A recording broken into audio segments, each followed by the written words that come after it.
రామలక్ష్మి అయితే దేవుడి కోసం అని చెప్పేసి పెరట్లోకి వచ్చి పూలను అయితే తెంపుతూ ఉంటుంది. ఇంతలో అక్కడ ఉన్న రామలక్ష్మి అయితే అలా పూలు తెంపుతూ ఉండగా తనకు కొన్ని మాటలు అయితే వినిపిస్తూ ఉంటాయి. ఎవరి మాటలు అని చెప్పేసి అయితే తను దగ్గరగా వస్తూ ఉంటుంది. ఇంతలో వాళ్ళ అత్తయ్యని చూసి ఒక్కసారిగా షాక్ అయిపోతూ ఉంటుంది.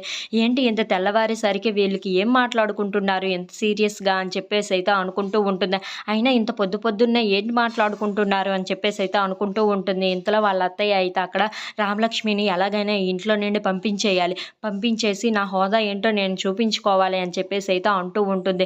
ఆ మాటలు అర్థం కాక అక్కడ ఉన్న రామలక్ష్మి అయితే ఏం మాట్లాడుకుంటున్నారా అని చెప్పేసి అయితే దగ్గరగా వస్తూ ఉంటుంది.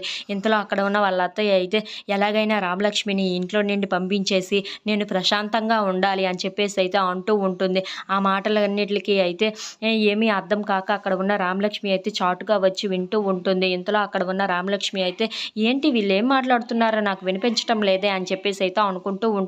If you like this video please like, share and subscribe.